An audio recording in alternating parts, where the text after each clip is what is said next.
మొత్తం అప్పుల పాలైపోయింది. ఇప్పుడు కనీసం వచ్చే పైసలు కూడా వస్తలేవు. ఏం చేయాలా చేయకపోతే మమ్మల్ని ఎలగొట్టేస్తారు. మళ్ళీ ఏదో ఒక సాగు పెట్టుకోవాలంటే కేసీఆర్ మీద ఇలాంటి సాగులు పెట్టుకొని ఏదో ఒకటి చెప్పాలా, పప్పం పడుకోవాలా. ఇప్పుడు ఉన్న పరిస్థితిలో గవర్నమెంట్ నడిచే పరిస్థితి లేదు. ఎందుకంటే వచ్చే 18,000 కోట్లు 6,000 జీతాలకి వేయాలి, 6,000 అక్కడ అప్పులు కట్టాలి. ఇంకా 6,000 ఎట్లా నడపాలా మీరే చెప్పండి అని చెప్తుండే ఆయన. అంటే చాదగానప్పుడు ఎందుకు నడిపాలా రాష్ట్రాన్ని? ఆయనకు అప్పచెప్తే ఆయన చూపెడతాడు. ఆయన నడిపించాడు 10 సంవత్సరాలు కేసీఆర్ మా నాయకుడు. ఒకటి మెన్షన్ చేస్తున్నాడు కదా, కేసీఆర్ గారు అప్పులు చేసి బయటికి వెళ్తే ఆ అప్పులు అండ్ ఇంకా ఇంట్రెస్ట్ కట్టడానికే నాకు టైం సరిపోతుంది, పథకాలు ఇవ్వడానికి లేదు అని అంటున్నాడు.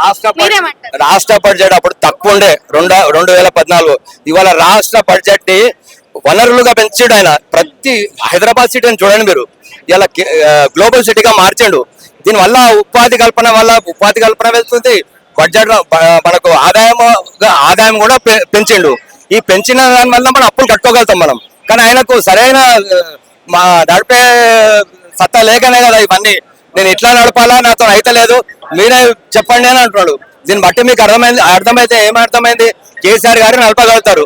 అన్ని స్కీమ్స్ ఇచ్చాడు ఆయన, చెప్పకుండానే అన్ని స్కీమ్స్ గవర్నమెంట్ 10 ఏళ్లలో అన్ని స్కీమ్స్ ఆయన ఇవ్వడం జరిగింది. గత ఈయన ఇచ్చిన 5 హామీలలో ఒక్క హామీ కూడా నెరవేరలేదు. కనీసం మీరు చూస్తున్నారు కదా, ఒక్క హామీ కూడా నెరవేరలేదు. ఉన్న బస్సులు బస్ టికెట్స్ కూడా పెంచాడు, ఇటు ఫ్రీ చేస్తున్నాడు. విచారణ గురించి ఏం చెప్తారు మీరు? అంటే విచారణ అనేది ఎందుకోసం అని చెప్పి? విచారణ అనేది ఒక బూటకమమ్మ. ఏదో ఒకటి పబ్బం గడపాలంటే, పబ్లిక్ డైవర్షన్ మార్చాలంటే ఏం చేయాలా? ఏదో ఒకటి చెప్పుకోవాలి కదా. ఇట్లా ఇది చెప్పడం వల్ల ప్రజల మైండ్ మొత్తం వేరే దిక్కు డైవర్ట్ అవుతుంది. కాబట్టి ఏదో ఒకటి చెప్పాలా, చెప్తే ఇది కనీసం కొద్దిగా ప్రజలు నమ్ముతారు. ఇప్పుడు ఇది నమ్మడానికి ఏం లేదు. మీరు చూస్తున్నారు, ఇంత జనం వచ్చారంటే ఆయన కేవలం అభిమానంతో వచ్చారు, అంతేగాని ఎవరో పిలిస్తే చెప్తే వచ్చేది కాదు. ఇక్కడ ఆయన చేసింది కాబట్టి ఆ సత్తా ఉంది. కాళేశ్వరం ప్రాజెక్ట్ అనేది ప్రపంచంలోనే చాలా పెద్ద ప్రఖ్యాతిగాంచిన ప్రాజెక్ట్ చేసిన మన తెలంగాణకు. ఇలా సాగునీరు అనేది కొన్ని లక్షల ఎకరాలకు సాగునీరు పంపడం జరిగింది.